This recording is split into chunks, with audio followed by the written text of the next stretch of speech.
지난 일부 우리는 인간이 버린 천륜을 짐승이 거두는 기적을 목격했습니다.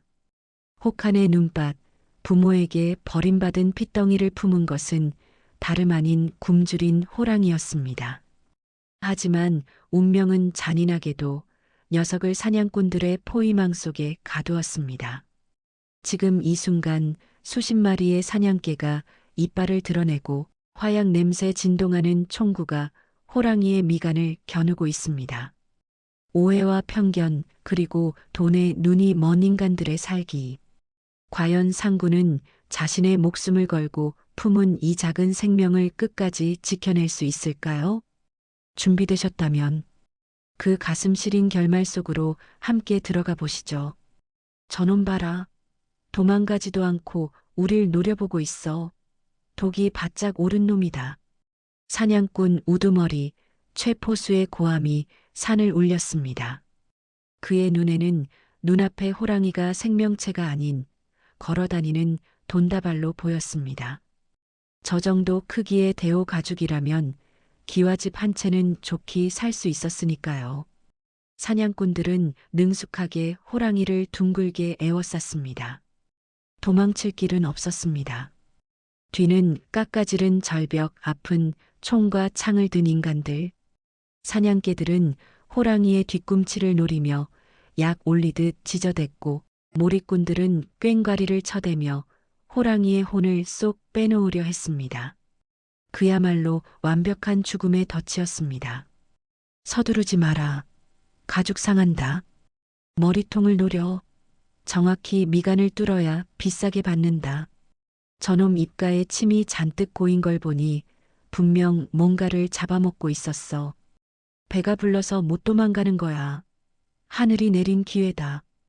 오해였습니다. 끔찍한 착각이었습니다. 사람들은 호랑이 입가에 묻은 것이 사냥감을 잡아먹으려 흘린 침이라 생각했습니다. 하지만 그것은 밤새 아이를 하차주고 퉁퉁 부른 젖을 물리느라 생긴 사랑의 흔적이었습니다. 탐욕에 눈이 먼 인간들은 짐승의 눈에 고인 눈물을 보지 못했습니다. 그저 자신들의 욕망을 채워줄 식인 호랑이라는 명분만이 필요했을 뿐입니다. 보통의 짐승이라면 총소리에 놀라 꼬리를 말고 도망치는 것이 본능입니다. 살고 싶으니까요. 그게 생명의 이치니까요. 하지만 눈앞의 호랑이는 달랐습니다. 마치 땅에 뿌리를 박은 천년 묵은 느티나무처럼 단 한 발자국도 움직이지 않았습니다. 녀석의 등 털은 곤두서 있었고 꼬리는 채찍처럼 바닥을 때리고 있었지만 이상하게도 공격 자세를 취하지 않았습니다. 앞발을 XX자로 교차해 땅을 꽉 움켜쥐고 상체를 잔뜩 웅크린 채 오직 자신의 배 밑을 사수하는 데에만 온 신경을 쏟고 있었습니다. 무섭다.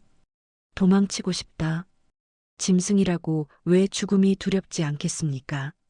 화약 냄새가 코를 찌르고 사냥개들의 이빨이 살갗을 스칠 때마다 호랑이의 본능은 당장 저 절벽을 타고 도망치라고 비명을 질렀습니다. 하지만 그럴 수 없었습니다. 자신의 배 밑에서 꼼지락거리는 작은 온기, 자신을 어미라 믿고 새근새근 잠든 이 핏덩이를 두고 가는 순간 녀석들은 아이를 밟고 지나가거나 추위에 얼어 죽게 놔둘 것이 뻔했으니까요. 그래서 상구는 결심했습니다. 자신의 살과 가죽이 찢기는 한이 있어도 자신이 고기 방패가 되어서라도 이 아이만은 지키겠노라고. 녀석이 할 수 있는 저항이라곤 그저 슬프고도 매서운 눈으로 인간들을 노려보는 것뿐이었습니다. 좋아, 놈이 지쳤다. 움직이지 않아. 내가 신호를 주면 일제히 발사한다. 하나, 둘. 최포수의 검지손가락이 방아쇠에 걸렸습니다. 그의 눈은 살기로 번들거렸습니다. 시간이 멈춘 듯 했습니다. 바람도 숨을 죽였고 나뭇가지 위의 까마귀도 날갯짓을 멈췄습니다. 호랑이는 눈을 감지 않았습니다. 다가오는 죽음을 똑바로 응시했습니다. 그리고 마지막으로 배에 힘을 주어 아이를 더 깊숙이 품었습니다. 이제 1초 뒤면 상군의 머리는 박살이 나고 전설은 끝이 날 것입니다. 그리고 그 밑에 깔린 아이 또한 무사하지 못할 것입니다. 비극의 카운트다운. 셋. 최포수의 입이 열리고 손가락에 힘이 들어가는 바로 그 찰나였습니다. 멈춰. 쏘지 마. 안 돼. 물이 뒤편에 있던 늙은 몰입꾼 노인이 미친 사람처럼 뛰쳐나와 최포수의 총구를 쳐냈습니다. 총알은 허공을 갈랐고 사냥꾼들은 당황하여 노인을 쳐다보았습니다. 이 영감이 노망났나? 다 잡은 고기를 놓칠 셈이야? 죽고 싶어 환장했소? 눈이 있으면 저걸 좀 보게. 입 말고 저 짐승놈의 배 밑을 보란 말이야. 저게 핏물로 보이나? 노인의 외침에 흥분으로 달아올랐던 사람들의 시선이 일제히 호랑이의 배 쪽으로 쏠렸습니다. 호랑이는 여전히 으르렁거리고 있었지만 노인이 가리키는 곳은 무언가 달랐습니다. 최포수는 눈을 가늘게 뜨고 자세히 들여다보았습니다. 그것은 피가 아니었습니다. 호랑이의 앞발 사이 누런 털뭉치 틈으로 삐져나온 것은 하얀색이었습니다. 사냥꾼들이 그토록 찾아 헤매던 호랑이의 가죽이나 뼈가 아니었습니다. 그것은 고사리 같은 손이었습니다. 사람의 아기가 호랑이의 털을 꽉 움켜쥐고 있는 작고 하얀 손. 세상에, 누군가의 입에서 탄식이 터져 나왔습니다. 자세히 보니 호랑이의 젖꼭지는 퉁퉁 불어 있었고 그 주변은 아기의 침과 젖으로 축축하게 젖어 있었습니다. 호랑이의 입가에 묻어 있던 것은 아이를 잡아먹은 피가 아니라 밤새 아이를 하자주고 젖을 물리느라 생긴 헌신적인 사랑의 타액이었습니다. 그렇습니다. 상구는 며칠을 굶어 등가죽이 붙은 상태에서도 눈앞에 먹잇감을 삼키는 대신 자신의 젖을 물려 꺼져가는 생명을 살리고 있었던 것입니다. 짐승은 알고 있었던 겁니다. 자신이 이 아이를 놓는 순간 아이는 추위와 인간들의 발길질에 죽게 될 것이라는 사실을. 그 하얀 젖은 인간이 버린 비정함을 덮어주는 짐승의 눈물과도 같았습니다. 총을 든 인간들은 그 자리에서 얼어붙었습니다. 괴물이라고 식인기라고 손가락질했던 그 짐승이 실은 만물의 영장이라 자부하는 인간보다 더 뜨겁고 숭고한 심장을 가지고 있었으니까요. 순간 산속에는 무거운 침묵만이 흘렀습니다. 살기등등했던 사냥꾼들의 얼굴이 순식간에 홍당무처럼 붉어졌습니다. 부끄러움 때문이었습니다. 짐승만도 못하다고 욕하던 그 짐승 앞에서 진짜 짐승만도 못한 것은 다름 아닌 자신들이었음을 깨달았기 때문입니다. 최포수는 힘없이 총을 내려놓았습니다. 그의 손이 부들부들 떨리고 있었습니다. 식은 땀이 비 오듯 흘러내렸습니다. 만약 방아쇠를 당겼다면 그는 자신의 체온과 저주로 생명을 지켜낸 위대한 어미를 죽인 살인자가 될 뻔했습니다. 천륜을 지킨 수호신을 죽인 죄인은 죽어서도 용서받지 못할 테니까요. 내가 무슨 짓을 하려 했던가. 상군이시여, 우리를 용서하시오. 사람들은 하나둘씩 무릎을 꿇거나 고개를 숙였습니다. 그것은 맹수에 대한 공포 때문이 아니었습니다.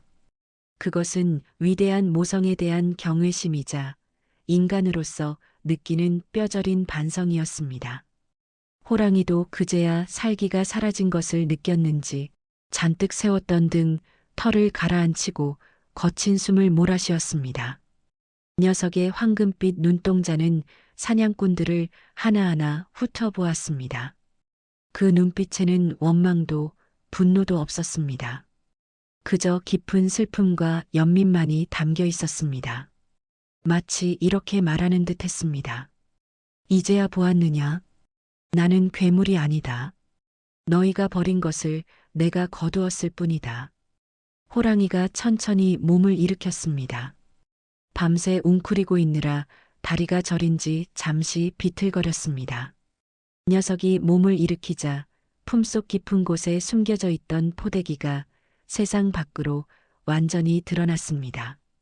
놀랍게도 아이의 볼은 발그레 하니 혈색이 돌고 있었고 녀석의 체온 덕분에 아이는 영하의 날씨 속에서도 땀을 흘리고 있었습니다. 호랑이는 바로 숲으로 돌아가지 않았습니다. 녀석은 고개를 숙여 바닥에 누운 아이의 얼굴을 거친 혀로 한 번 더 하찼습니다. 짝, 짝, 마지막 털 고르기였습니다. 그것은 단순히 침을 묻히는 행위가 아니었습니다. 아가야, 잘 살아라. 부디 강하게 커라. 인간에게 상처받았으나 짐승의 사랑으로 살았음을 잊지 마라. 상군이 아이에게 남기는 마지막 축복이자 어미로서의 작별 입맞춤이었습니다. 아이는 호랑이의 수염을 잡으려 고사리 같은 손을 허공에 휘저었습니다. 하지만 호랑이는 더 이상 머뭇거리지 않았습니다. 자신이 곁에 있으면 인간들이 아이를 데려갈 수 없다는 것을 알았기 때문입니다. 녀석은 과감하게 고개를 돌렸습니다. 뒤도 돌아보지 않고 호랑이는 눈 덮인 산 능선을 향해 걸음을 옮겼습니다. 터벅, 터벅. 눈 위에 찍히는 거대한 발자국 소리가 사냥꾼들의 가슴을 때렸습니다. 아무도 호랑이의 뒤를 쫓지 않았습니다. 총을 드는 사람도 없었습니다. 멀어지는 녀석의 뒷모습이 너무나 고독하고 또 숭고해 보였기 때문입니다. 그 넓은 등짝 위로 하얀 눈송이가 내려앉았습니다. 마치 하늘이 녀석에게 내려주는 하얀 훈장처럼 말입니다. 그렇게 상구는 다시 전설 속으로 하얀 눈보라 속으로 사라졌습니다. 호랑이가 시야에서 완전히 사라진 후에야 최포수는 아이에게 달려갔습니다. 아이를 안아든 그의 손이 떨렸습니다. 포대기 안은 호랑이의 체온 덕분에 아직도 후끈후끈했습니다. 아이의 볼은 발그레했고 배는 호랑이 젖을 먹어 불룩했습니다. 허허, 산신령님이 도우셨어. 이건 사람이 살린 게 아니야. 상군이 살린 게야. 이 아이는 호랑이의 아들이야. 사람들은 아이를 품에 안고 산을 내려왔습니다.